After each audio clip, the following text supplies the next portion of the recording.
Welcome to Northbound Wealth Management's halftime report presentation. We are delighted to have you join us, and I look forward to sharing some vital information with you.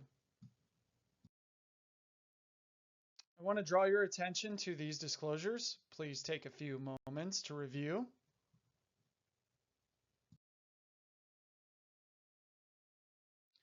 Today I'm going to focus on four key areas. We're going to, number one, review the first half. Number two, take a look at potential market forces in the second half outlook.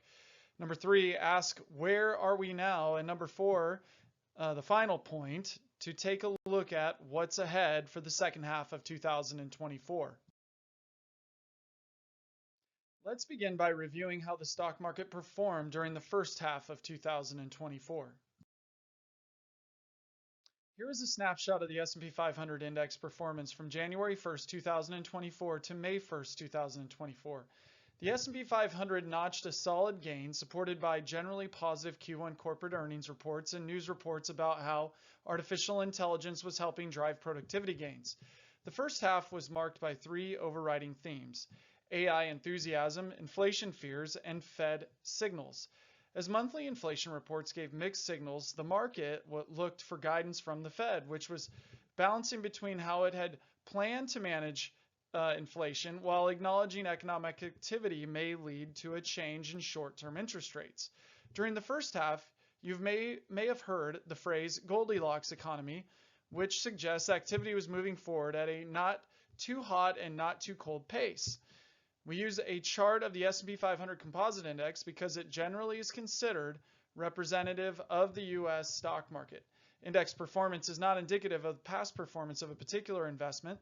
Past performance does not guarantee future results. Individuals cannot invest directly in an index, and the return and principal value of stock prices will fluctuate as market conditions change. Shares, when sold, may be worth more or less than their original cost. So we've talked a bit about how the S&P 500 performed so far this year, but how does that performance compare to expectations? At the end of each year, various media outlets compile some Wall Street analyst predictions for the year ahead. This image shows several projections shared at the end of 2023. How do those predictions compare to reality so far? The S&P 500 closed at 5,277.51 on May 31st, 2024. The S&P 500 closed at 4,770 on December 31st, 2023. Through the first 5 months of 2024, stock prices have exceeded what the six leading Wall Street firms had predicted. Even the most optimistic forecasts in this table represent an increase of just under 7% for 2024. The outlook reflected expectations that the economy would likely run out of steam or inflation would reignite, which may have resulted in higher short-term interest rates. Predicting where the S&P 500 will be by the end of the year is always challenging, especially in 2024, given the uncertainties of inflation, global economic growth, and central bank moves around interest rates. It's worth repeating that the S&P 500 Composite Index is an unmanaged index that's generally considered representative of the U.S. stock market. Index performance is not indicative of past performance of a particular investment, and past performance does not guarantee future results. Individuals cannot directly invest in an index, and the return and principal value of stock prices will fluctuate. As market conditions change, shares when sold may be worth more or less than their original cost. In the following slides, we'll discuss the factors that may impact stocks in the second half of the year. To create some context about where the economy may go in the second half of the year, let's start by looking back a few years so you can get a better perspective on how quickly outlooks can change. We picked January 2022 as a reference point since it represents a moment in which the pandemic was now mostly in the rearview mirror. As the indicator suggests, the outlook for the coming 3 to 6 months was exceptionally optimistic. The Federal Reserve's monetary policy remained accommodative, and interest rates had not begun their climb from their historical lows. On virtually every important economic indicator, from inflation and monetary policy to credit, demand, availability, to energy costs, it was flashing positive. Only 3 indicators were neutral or cautionary: the political environment, equity market valuation, and geopolitical risk. There were no negative indicators. However, these conditions would soon reverse. By January of 2024, just 24 months later, the outlook for the coming 3 to 6 months changed to guarded from optimistic. First, despite interest rate hikes to historic levels during the first half of 2023, by the second half of the year, the Fed had started to slow down the pace of that tightening. As you can see, 17 of the indicators were neutral at the start of the year, while 3 slipped to red: equity market valuations, international economic outlook, and geopolitical risk. Now let's see where we are today. Can you see the difference? Now, roughly 1/3 of the economic and financial indicators are positive, with only 2 negative: valuation and outlook and geopolitical risk. Q1 earnings season helped boost the corporate profit outlook and notably inflation. Labor and credit availability are among the indicators now in the green. Consumer spending and consumer sentiment, along with housing, one of the most stubborn areas of inflation, have also swung to positive outlooks. This chart shows the relationship between changes in the S&P 500 performance and the 12-month forward earnings per share, or EPS. As you can see, the two lines have generally moved in the same direction over the past decade. Because the stock market is a discounting mechanism reflecting what investors believe the economy will look like 6 to 9 months in the future, stock prices can, at times, change more quickly than earnings growth. Here are a couple of reminders. First, past performance does not guarantee future results. Over the next 10 years, the correlation between stock prices and corporate profits may look different than they are today. Second, individuals cannot invest directly in an index. And third, the return and principal value of stock prices will fluctuate as market conditions change. Shares, when sold, may be worth more or less than their original cost. At the highest level, the Federal Reserve has 3 functions. Number 1, to provide an effective payment system for the U.S. Number 2, to regulate banking operations. And number 3, to set monetary policy. When determining monetary policy, the Fed is tasked with supporting maximum employment, stable prices, and moderate long-term interest rates. As it works to uphold its monetary policy goals, one of the indicators monitored by the Fed is the overall level of consumer prices, which helps it determine whether to adjust interest rates. The Fed has stated that it's comfortable with inflation in the 2% range. The charts we're looking at depict consumer price inflation on a year-over-year basis and a month-over-month basis. As you can see in the chart to the left, there was an uptick in the year-over-year inflation numbers in Q1 2024, which is one reason why the Fed is being cautious about changing course with interest rates. That Q1 increase was followed by a modest decline in April, but the Consumer Price Index, or CPI, still remains above the Fed's 2% inflation rate target. Expect the Fed's decisions on monetary policy to continue to influence the financial markets through the second half of 2024. The labor market continues to demonstrate its resilience despite questions about the economy. This vitality has provided important support to the market since having a job is foundational to consumer spending, which helps drive economic growth. This strength may be best illustrated by 2 labor market measures: the unemployment rate and current job openings. The unemployment rate continues to remain at historically low levels thanks to robust hiring by private sector employers. Even in the face of this robust hiring, the percentage of companies unable to fill open positions remains quite elevated, despite falling off somewhat over the past 12 months. By these 2 historical measures, the labor market appears healthy. The University of Michigan's Consumer Sentiment Index is one of the most widely used sources to help analysts understand how the average consumer feels about the economy. This index is valuable as it surveys at least 500 residents of the U.S. each month. The survey uncovers consumers' opinions regarding their own finances as well as business conditions in the country. Understanding how people feel about the economy is essential because consumer spending accounts for more than 2/3 of gross domestic product, or GDP. As the chart indicates, consumer confidence has continued its recovery from historic lows in June 2022. The chart shows that sentiment has been on a general upswing since 2022. Artificial intelligence has been a market buzzword for the past couple of years. And to keep investors updated, S&P 500 companies are providing updates as part of their quarterly conference calls with investors. As you can see in the chart, in Q4 2023, AI was mentioned on earnings calls 179 times as investors want to hear from companies about their plans to use the newest technology. Now, let's examine the present before we dive into what the future may hold. Let's take a moment to consider the variables that may weigh heaviest on market performance. We believe the factors that lead to the first half's market performance may remain critical to how the market may behave in the second half. The first factor is inflation. While accelerating inflation is no longer a concern of the market, some investors and perhaps more importantly the Federal Reserve worry that inflation may prove to be sticky.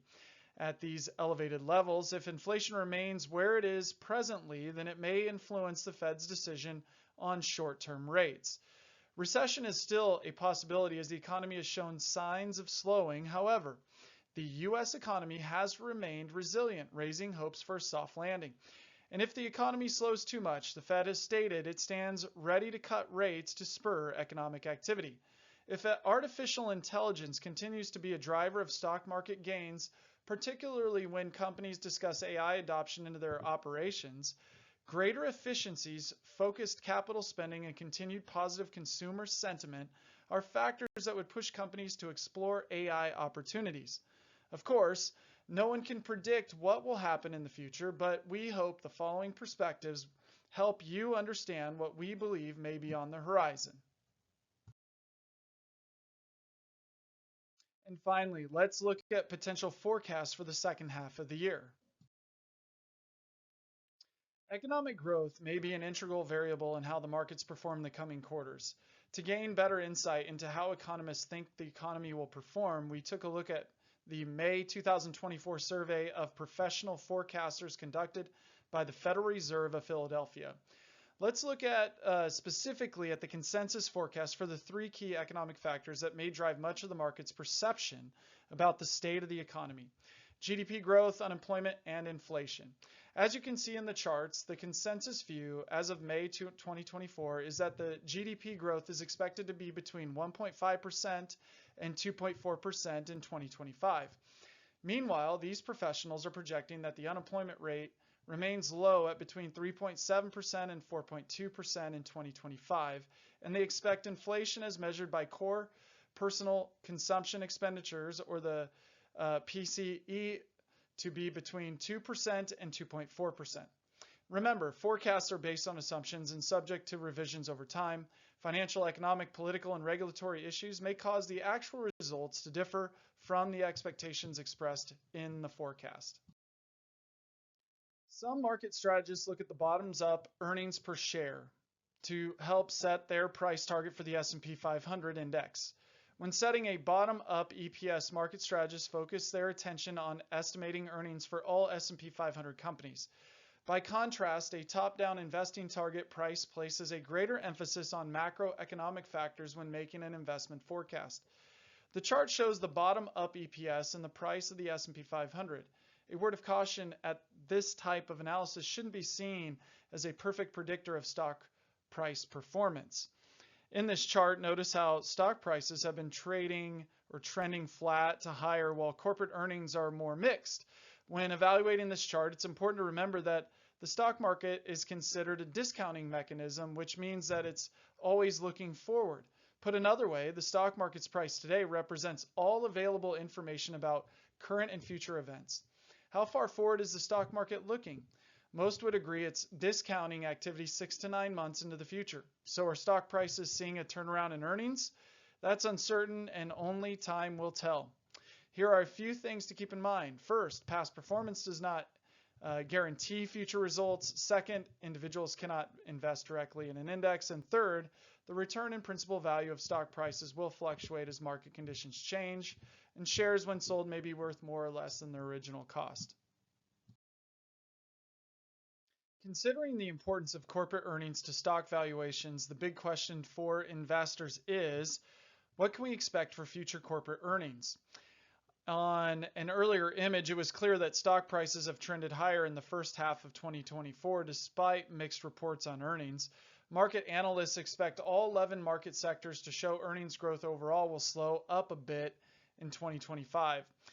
If you take a look at the chart, you'll notice that earnings for 6 out of the 11 industry sectors of the S&P 500 are expected to grow compared with today. Near the center of this chart is the overall earnings growth projection for all S&P 500 companies, estimated to be 14.2%.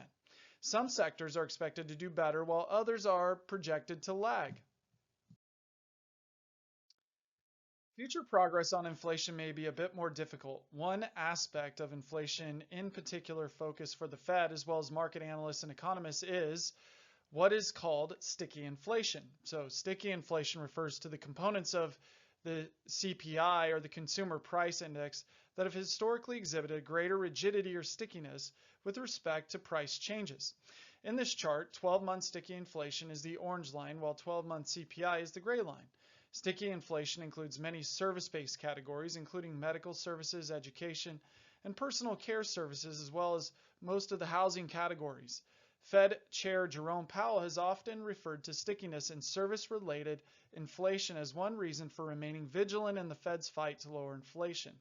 As you can see in the chart, while the Atlanta Fed's measure of sticky inflation has been stubborn, it has moderated over the past year or so.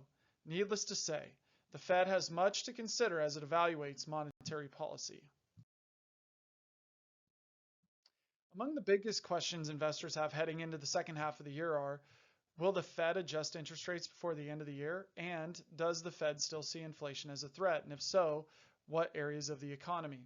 The next 4 meetings of the FOMC are likely to answer some of the questions and provide additional clarity for investors.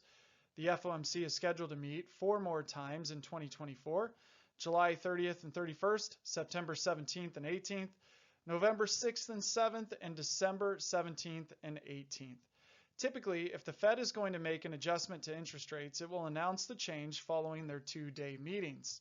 What's interesting is the November meeting happens to be an election day. So it'll be interesting to see what they do around that time. So I'm kind of looking at it as 3 potential meetings. I doubt that they'll want to play politics on the day before or the day of the election. Here's another relationship to understand. Bond prices and bond yields have an inverse relationship. In other words, when bond yields go up, existing bond prices go down. After experiencing years of low interest rates, some investors may be surprised to realize their bonds can lose money if sold before they reach maturity. Bond values may decline during periods of rising interest rates, but a changing tide in the economy doesn't mean you have to abandon a fixed income strategy. Often, this movement is an important part of a well-balanced, diversified portfolio that may provide investors with the income that they need. However, keep in mind that there is no guarantee that a diversified portfolio will enhance overall returns or outperform a non-diversified portfolio. Diversification is an approach to help manage investment risk. It does not eliminate the risk of loss if a security price declines. Tuning out headline noise while managing your finances is not always easy. However, wise investing involves more than reacting to headlines that may discuss consumer sentiment or geopolitical developments. For investing opportunities, one approach is to stay focused on fundamentals like the company's earnings or economic data. We've gone over a lot today, but I'd like to conclude with a longer-term perspective on the financial markets. Having this perspective, I think, is key when pursuing the financial goals we've set for ourselves. After a disappointing 2022, frustrations were high, but since late 2023, stock prices have been trending higher.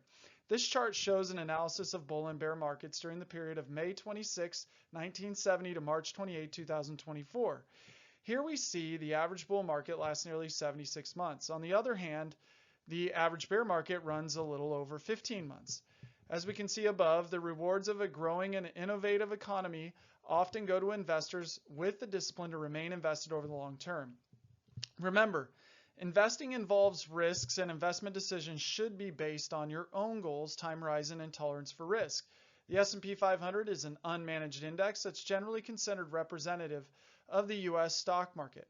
Index performance is not indicative of past performance of a particular investment, and past performance does not guarantee future results. Individuals cannot invest directly in an index. The next point I'd like to convey is a cautionary one on the temptation of getting caught up in exciting new investment themes.